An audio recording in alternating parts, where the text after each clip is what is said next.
और इस प्रकार के कार्यक्रम एक तरफ हमारे सांस्कृतिक यात्रा को दर्शाते हैं, तो वहीं दूसरी तरफ हमारे ये कार्यक्रम हमारी युवा पीढ़ी की चेतना को जागृत करने में भी अपनी महत्वपूर्ण भूमिका ये निभाते हैं। साथियों, आज जब मैं भगवान श्री कृष्ण की ज्ञानी भूमि कुरुक्षेत्र की इस पुण्य भूमि पर यहां पर मैं खड़ा हूं, तो मेरा मन स्वाभाविक रूप से श्रद्धा से भर जाता है। यदि हम अपने शास्त्रों के अनुसार देखें तो ये वही धरती है जहां 5000 से अधिक वर्ष पहले मार्गशीर्ष शुक्ल एकादशी की पावन तिथि पर समस्त मानवता के उत्थान के लिए यह दिव्य ज्ञान प्रकट हुआ था, जिसे हम श्रीमद् भागवत गीता के नाम से जानते हैं। और इस भूमि पर खड़े होकर वह क्षण स्वाभाविक रूप से आंखों में जीवित हो उठता है। और मुझे तो कभी कभी लगता है यदि किसी को भी भारत की आत्मा को समझना है तो उसे कुरुक्षेत्र की धूल में उसका प्रतिबिंब ढूंढना चाहिए। आप सोचिए ऐसा होगा वह दृश्य जब अर्जुन हाथ जोड़े भगवान श्री कृष्ण के सामने खड़े होंगे और योगेश्वर श्री कृष्ण ने मुस्कुराकर गीता का यह संदेश उन्हें दिया होगा। कैसा अद्भुत दृश्य होगा। कुरुक्षेत्र की यह धरती आज भी योगेश्वर श्री कृष्ण के उन प्रेरक स्वरों से गूंज रही है और उनकी ध्वनि आज भी हमारे भीतर प्रतिध्वनित हो रही है। आप सब भी इस भावना को महसूस करते होंगे कि यह धरती महज एक भूगोल का हिस्सा नहीं है, बल्कि यहां खड़े होकर अभी भी ऐसा लगता है मैं मानो श्री कृष्ण की वाणी आज भी यहां की हवाओं में तैर रही हो।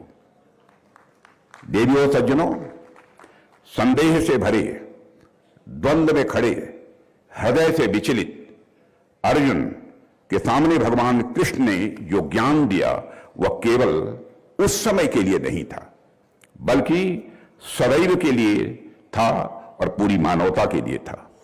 केवल भारत में रहने वाले लोगों के लिए नहीं था, पूरे विश्व के लिए वह संदेश था। गीता का पहला ही संदेश यह है कि आत्मा न कभी जन्म लेती है, न आत्मा कभी मरती है, न जायते मृते वा कदाचित। यह श्लोक जीवन के अनिश्चितताओं के बीच हमें अद्भुत स्थिरता देता है।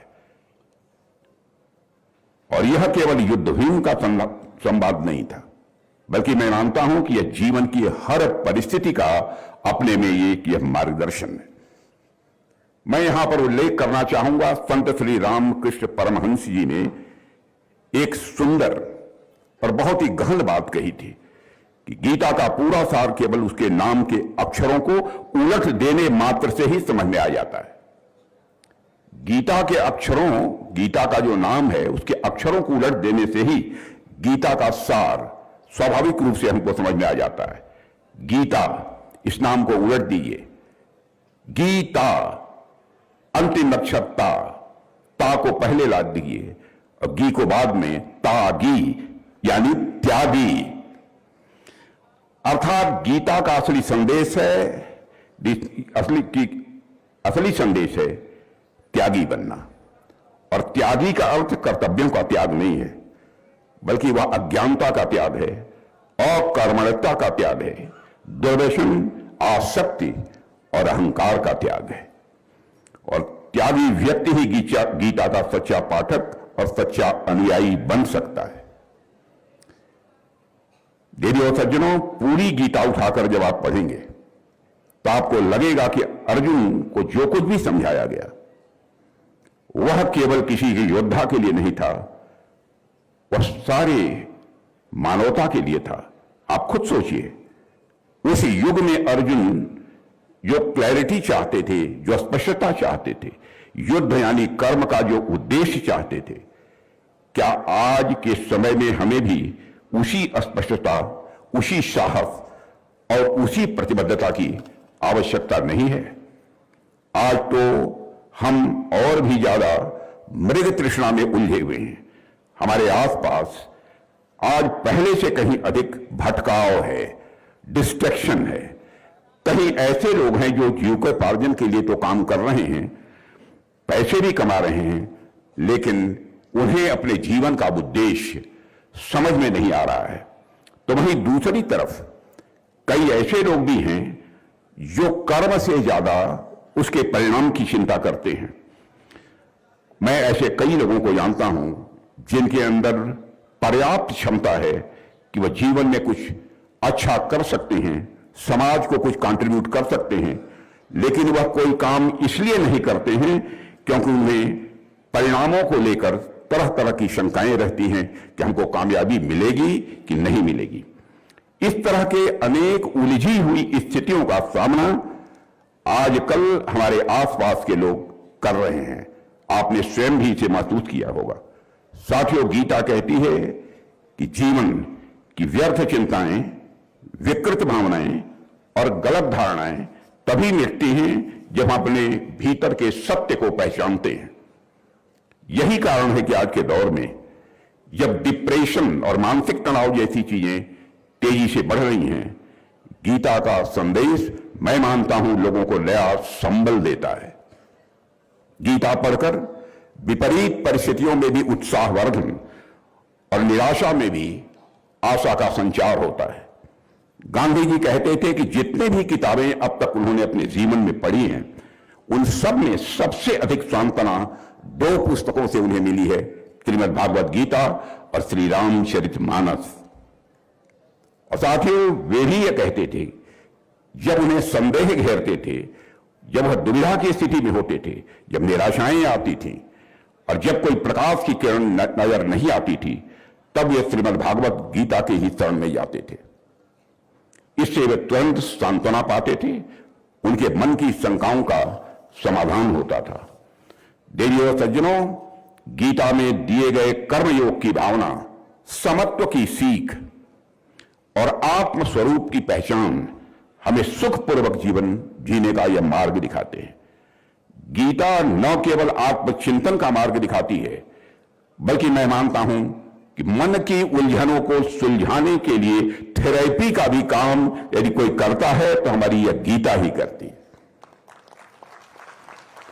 साथियों, जब जब हम जीवन में उलझते हैं, यह गीता हमें दिशा देती है, दिशा दिखाती है। और अगर यह हम माने कि जीवन केवल एक बार मिलता है तो उसकी कीमत केवल हमारी उपलब्धियों से तय होती है, लेकिन जब हम जीवन को कई जन्मों की यात्रा मानते हैं तो सबसे महत्वपूर्ण हो जाती है प्रज्ञा, जिसे अंग्रेजी में विजडम कहते हैं। और हम इस बात को महत्व देते हैं कि हमारी समझ कैसे विकसित हो, हमारी समझ कैसे व्यापक हो। यह समझ की दुनिया क्यों है, हम यहां क्यों हैं, और बार बार इस जीवन चक्र से गुजरने का मतलब क्या है, उसका अर्थ क्या है। जब यह समझ विकसित हो जाती है तब हम दूसरों पर नियंत्रण करने का प्रयास छोड़ देते हैं और मुक्त हो जाते हैं। हम संसार में फंसते नहीं हैं। साथियों, इसलिए मैं तो मानता हूं कि यह गीता महोत्सव एक सामान्य आयोजन भर नहीं है, बल्कि हमें यह याद दिलाता है कि हमारा कर्तव्य क्या है। अर्जुन इसलिए उठ खड़े हुए क्योंकि उन्हें कर्तव्य का बोध हुआ है। कर्तव्य का बोध ही गीता का सबसे बड़ा योगदान मैं मानता हूं। और हम सभी को अपने अपने क्षेत्र में अनेक चुनौतियों का सामना करना पड़ता है। आप स्वयं महसूस करते होंगे। कई बार हमको यह लगता है कि रास्ता तो बहुत ही दुर्गम है, रास्ता तो बहुत ही कठिन है, परिस्थितियां बहुत उलझी हुई हैं। लेकिन गीता कहती है, कर्मण्येवाधिकारस्तु मा फलेषु कदाचन, कर्म करते चले जाओ, फल की चिंता मत करो। आपका अधिकार केवल कर्म पर है, फल पर नहीं है। और यह पंक्ति जीवन को सरलता देने के साथ साथ हृदय और मस्तिष्क दोनों को डिसिप्लिन भी देती है। इसलिए मैं अक्सर कहता हूं, गीता महज एक ग्रंथ भर नहीं है, यह भारतीय प्रबंधन या इंडियन मैनेजमेंट का सबसे पुराना और सबसे प्रभावी यह मॉडल है। लीडरशिप को लेकर मैं बच्चों से भी कहना चाहता हूं, लीडरशिप को लेकर भी किसी समस्या के समाधान तक हर जगह गीता का ज्ञान वास्तविक मदद करता है। जिस बात को आज दुनिया इतना प्रचारित करती है, वह बात श्री कृष्ण ने 5000 वर्ष पहले बतला दी थी कि मनुष्य का व्यवहार उसके विचारों से बनता है और विचारों का शुद्धिकरण भक्ति और योग से होता है। और विचारों का शुद्धिकरण छोटे मन के व्यक्ति के अंदर नहीं हो सकता है। जिसका मन जितना ही बड़ा होगा उतना ही सुख की प्राप्ति करेगा, उतने ही आनंद की प्राप्ति करेगा। और एक समय आता है कि मन इतना बड़ा हो जाता है, आनंद को प्राप्त कर लेता है, तो मनुष्य जीवन में परमानंद की प्राप्ति करता है। यहां पर सारे स्टूडेंट्स बैठे हैं, इसलिए मेरा शिक्षक भी जागृत होता है। इसलिए मैं एक मैथमेटिकल इक्वेशन उनको बतलाना चाहता हूं। Let us consider that your मन इज ए सर्किल। थोड़ी देर के लिए मान लो कि आपका मन एक सर्किल है, और मैं क्या कह रहा हूं, छोटे मन से काम नहीं करना चाहिए, बड़े मन से काम करना चाहिए। छोटे मन से कोई बड़ा नहीं हो सकता, टूटे मन से कोई खड़ा नहीं हो सकता। इसे बराबर बड़े मन का होना चाहिए। छोटे मन का व्यक्ति जीवन में मोक्ष की प्राप्ति नहीं कर सकता है, जीवन के बंधनों से कभी मुक्त नहीं हो सकता है।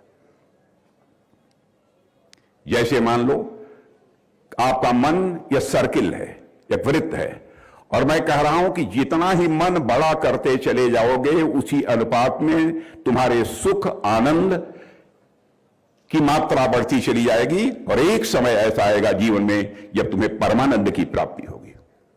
इसे मैथमेटिकल इक्वेशन में कहना हो तो यूं कह सकते हैं, सर्कमफरेंस ऑफ मन is directly proportional to the magnitude of सुख। Circumference of man is directly proportional to the magnitude of Anand. Circumference of man is directly proportional to the परमानंद। परमानंद का कोई मैग्नीट्यूड नहीं होता, परमानंद की कोई सीमा नहीं होती है, वो तो परमानंद है। इसलिए मैं कहना चाहता हूं उसकी कोई सीमा नहीं होती। बराबर जीवन में बड़े मन से काम करना चाहिए। छोटे मन का व्यक्ति अपने जीवन में कभी बड़ा नहीं हो सकता है। और साथ ही साथ धर्म की बात की जाती है, मैं धर्म के बारे में भी कहना चाहता हूं, धर्म को इस परिभाषित करना चाहता हूं। यहां पर परम पूज्य ज्ञानानंद जी महाराज बैठे हैं, अन्य भी सारे विद्वान बैठे हैं विभिन्न धर्मों के। धर्म है क्या? अखिल ब्रह्मांड का जड़ हो अथवा चेतन हो, जो विधि व्यवस्था नियम पर नियम इस अखिल ब्रह्मांड के जड़ अथवा चेतन के अस्तित्व की सुरक्षा की गारंटी देते हैं, उसी नियम पर नियम को ही हम धर्म कहते हैं। एक स्टेप और आगे बढ़िए, इस अखिल ब्रह्मांड के जड़ अथवा चेतन के अस्तित्व की सुरक्षा के साथ साथ उसके परिपालन की गारंटी जो विधि विधान नियम पर नियम देते हैं, उसी विधि विधान नियम पर नियम को ही हम धर्म कहते हैं। एक स्टेप और आगे ले जाना चाहता हूं, अखिल ब्रह्मांड के जड़ अथवा चेतन के अस्तित्व की सुरक्षा के साथ साथ उसके परिपालन की गारंटी के साथ साथ जो विधि विधान नियम पर नियम उसके विकास एवं संवर्धन की गारंटी देते हैं, उसे ही हम धर्म कहते हैं। इसलिए धर्म को लेकर किसी को कोई आपत्ति नहीं होनी चाहिए। और साथियों, मैं कह सकता हूं कि मैं अक्सर कहता हूं कि गीता महज एक ग्रंथ भर नहीं है, यह भारतीय मैनेजमेंट का सबसे पुराना और सबसे प्रभावी मॉडल है। लीडरशिप को लेकर, नेतृत्व यदि आप जीवन में करना चाहते हो तो उस लीडरशिप को लेकर भी किसी समस्या का समाधान यदि खोजना है तो गीता का ज्ञान ही वह समाधान दे सकता है। जिस बात को आज दुनिया इतना प्रचारित करती है, वह बात श्री कृष्ण ने 5000 वर्ष पहले बता दी थी कि मनुष्य का व्यवहार उसके विचारों से बनता है और विचारों का शुद्धिकरण केवल भक्ति और योग से ही होता है। इसलिए आज दुनिया में गीता की स्वीकृति भी बढ़ती जा रही है। आज दुनिया के अनेक विश्वविद्यालयों में गीता पर पाठ्यक्रम पढ़ाए जा रहे हैं, और यह भी अद्भुत है, गीता केवल एक आध्यात्मिक या धार्मिक ग्रंथ नहीं है, बल्कि मैं कहता हूं यह एक यूनिवर्सल लाइफ गाइड है, शाश्वत यह मार्गदर्शक बन चुकी है हमारी श्रीमद् भागवत गीता। और अगर हम देखें तो दुनिया के अनेक बड़े विश्वविद्यालयों में आज श्रीमद् भागवत गीता पर रिसर्च हो रहा है। यह कोई साधारण बात नहीं है, यह प्रमाण है कि गीता का ज्ञान केवल भारत के लिए नहीं है, पूरे विश्व के लिए है, पूरी मानवता के लिए है। कई विद्वान कहते हैं कि गीता ने उनको लीडरशिप, बैलेंस और डिसीजन मेकिंग में क्लैरिटी दी है, यानी नेतृत्व, संतुलन और निर्णय लेने की क्षमता में स्पष्टता दी है। यही कारण है कि आज Gita management, psychology, ethics, law और हर क्षेत्र में पढ़ी जाती है और समझी जाती है। और यह इसलिए संभव हुआ है क्योंकि यह ग्रंथ मानव जीवन को सबसे सरल और प्रभावी ढंग से समझता है। साथियों, दुनिया के तमाम विचारक और बड़े लोगों ने, जैसे आइंस्टीन, थोरो, टी.एस. इलियट, एल्डस हक्सल, इन सबको गीता पढ़कर लगा कि यह मानव विकास का एक यूनिवर्सल मैनुअल है, यानी यह मानव विकास का एक शाश्वत मार्गदर्शक है। साथियों, हमारे लिए गर्व की बात है कि हमने इस ज्ञान को हजारों वर्षों तक सुरक्षित रखा है। यह हम भारतवासियों के लिए बहुत ही सौभाग्य का विषय है और गौरव का विषय है।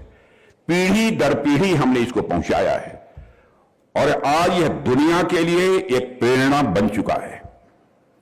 अंतरिक्ष यात्री सुनीता विलियम्स भी जब स्पेस में जाती हैं तो गीता हाथ में लेकर जाती हैं। इससे बढ़कर गौरव की बात और क्या हो सकती है। साथियों, गीता हमें यह भी सिखाती है कि शक्ति और शांति, गीता हमें यह भी सिखाती है कि शक्ति और शांति दोनों एक दूसरे के विरोधी नहीं है। आज भारत विश्व में शांति का संदेश देता है तो पूरी दुनिया भारत को शांति का प्रतीक मानती है, परंतु वास्तविकता यह है शांति तभी टिकती है जब उसके पीछे आत्मविश्वास और बल का सहारा हो। बिना आत्मविश्वास और बल के सहारे शांति टिक नहीं सकती। श्री कृष्ण ने भी अर्जुन को यही सिखाया था कि जो व्यक्ति धर्म संगत मार्ग पर चलता है वह कभी भयभीत नहीं होता है। साथियों, पहलगाम का वह विभत्स क्षण आज भी राष्ट्रीय स्मृति को विचलित करता है। जब हमारे पहलगाम के वहां पर पर्यटन के लिए गए निर्दोष यात्रियों को धर्म पूछकर मारा गया था। कितना क्रूर और अमानवीय संदेश उन आतंकवादियों ने दिया था। वह घटना मैं मानता हूं कि भारत की शांति प्रियता को ही चुनौती नहीं थी दे रही थी। आतंकवादी और उनके सरपरस्त यह मान बैठे थे कि भारत की शालीनता उसकी कमजोरी है, लेकिन वे भूल गए कि भारत गीता का देश है जहां करुणा भी है और युद्ध भूमि में धर्म की रक्षा की प्रेरणा भी है। साथियों, हमने गीता के संदेश को याद किया कि अगर शांति के तप को, यदि शांति के तप को जीवित रखना है तो उसके भीतर शक्ति का ताप अनिवार्य है। यदि शांति के तप को जीवित रखना है तो उसके भीतर शक्ति का ताप अनिवार्य है। यदि निर्दोषों की रक्षा करनी है तो बलिदान देने का साहस भी उतना ही आवश्यक है। जो लोग हमारी सहिष्णुता को कमजोरी समझ बैठे थे, उन्हें ऑपरेशन सिंदूर के माध्यम से भारत ने ऐसा जवाब दिया जिसे आज तक वह भूल नहीं पाए हैं। साथियों, हमने दुनिया को दिखाया कि भारत लड़ाई नहीं चाहता है, लेकिन यदि मजबूर किया गया तो भारत लड़ाई से भागता भी नहीं है और माकूल जवाब भी भारत देता है। साथियों, ऑपरेशन सिंदूर को मैं मानता हूं केवल एक सैन्य कार्रवाई नहीं थी, बल्कि वह भारत की आत्म प्रतिबद्धता, आत्मसम्मान और आत्मविश्वास की उद्घोषणा थी। भगवान श्री कृष्ण ने भी पांडवों को यही समझाया था कि युद्ध बदले की भावना या महत्वाकांक्षा के लिए नहीं, बल्कि धर्मपूर्ण शासन की स्थापना के लिए लड़ा जाना चाहिए। स्वधर्म, स्वदेश की रक्षा के लिए लड़ा जा सकता है। ऑपरेशन सिंदूर के दौरान हमने भगवान कृष्ण के संदेश का ही पालन किया है, मैं देवियों सज्जनों आपको बतलाना चाहता हूं। और इस ऑपरेशन ने पूरे विश्व को यह संदेश दे दिया कि भारत आतंकवाद के विरुद्ध न तो मौन रहेगा, न ही किसी भी सूरत में भारत कमजोर पड़ेगा। श्री कृष्ण ने अर्जुन को कुरुक्षेत्र में समझाया था कि धर्म की रक्षा केवल प्रवचन से नहीं होती, उसकी रक्षा कर्म से होती है। और ऑपरेशन सिंदूर वही धर्म युक्त कर्म था जिसको कि हम लोगों ने अपनाया। और साथियों, आज हम सब जब यहां एकत्र हुए हैं तो यह भी हमें याद रखना होगा कि गीता केवल युगों की नहीं है, बल्कि हर दिन और हर क्षण की साथी है। यदि हम इसे केवल धार्मिक ग्रंथ मानकर रख देंगे तो इसका उद्देश्य, मैं मानता हूं, अधूरा रह जाएगा। कर्म की भूमि केवल कुरुक्षेत्र नहीं है, आज का भारत भी एक विराट कर्म भूमि है। आज का भारत भी एक विराट कर्म भूमि है, जहां सैनिक सीमा पर, वैज्ञानिक अपनी प्रयोगशालाओं में, किसान अपनी खेतों में और युवा स्टार्टअप्स में अपना अपना धर्म निभा रहे हैं। गीता की असली शक्ति तभी प्रकट होगी जब हम इसे अपने व्यवहार में, अपने निर्णयों में, अपने काम में और अपने संबंधों में लागू करते हैं। साथियों, मैं मानता हूं कि आज का महोत्सव हम सबके लिए एक अवसर है जहां हर व्यक्ति स्वयं से यह प्रश्न पूछ सकता है, क्या मैं अपने जीवन को गीता की रोशनी में देख पा रहा हूं? क्या मैं अपनी जिम्मेदारियों को उतनी जिम्मेदारी से निभा रहा हूं जितनी गीता हमसे अपेक्षा करती है? क्या मैं चुनौतियों को देखकर पीछे हटता हूं या अर्जुन की तरह उनसे ऊपर उठने का साहस करता हूं? जब हम खुद से यह प्रश्न पूछेंगे तभी गीता उन प्रश्नों का समाधान बनकर स्वाभाविक रूप से हमारे सामने आएगी। देवियों सज्जनों, संघर्ष तो हमारे भी जीवन में है, संघर्ष आपके भी जीवन में है, संघर्ष सबके जीवन में है। जीवन में संघर्षों का बुरा होना नहीं है, संघर्ष से हार जाना बुरा है। जीवन के तमाम संघर्षों से निपटने की शक्ति हमें इस पवित्र ग्रंथ से ही मिलती है। संसार के किसी भी युग में, किसी भी महाद्वीप में मानव संघर्ष एक सा ही रहता है। भ्रम, भटकाव, भय, निराशा, निर्णयहीनता। जो प्रश्न उस समय अर्जुन के समक्ष खड़े हुए थे, वे प्रश्न हम सबके जीवन के कुरुक्षेत्र में कभी न कभी खड़े होते ही हैं। परंतु ठीक उसी क्षण हमें कृष्ण की वाणी को, उनकी अमृत ध्वनि को भीतर जगाना होता है, क्योंकि वही वाणी हमें जीवन की दिशा दिखाती है। गीता हमें यह सिखाती है कि जीवन श्वास लेने का ही नाम नहीं है, बल्कि अपने धर्म, अपने कर्तव्य और अपनी जिम्मेदारियों का निर्भय होकर निभाने का एक यह माध्यम है। गीता का एक श्लोक है, बहुत प्रचलित श्लोक है, सुख दुखे समीकृत्वा लाभा लाभौ जया जयौ। यह हमें सिखाता है कि सुख दुख, लाभ हानि और जीत हार को समान भाव से रखते हुए कर्तव्य निभाना ही यह सच्चा दायित्व है। और ऐसा व्यक्ति बिना विचलित हुए हर समस्या का समाधान वह ढूंढ लेता है। और साथियों, आज जब गीता पढ़ते हैं और जो पढ़ते हैं तो आपको पता चलता है गीता लगभग 700 श्लोकों में सभी वेदों का यह सार है। यानी गीता को ठीक से समझ लेने के बाद तो आपको अन्य शास्त्रों के विस्तार में जाने की बहुत जरूरत नहीं रह जाती है, ऐसा मैं मानता हूं। और गीता की शिक्षा संसार को बदलने की बात नहीं करती है।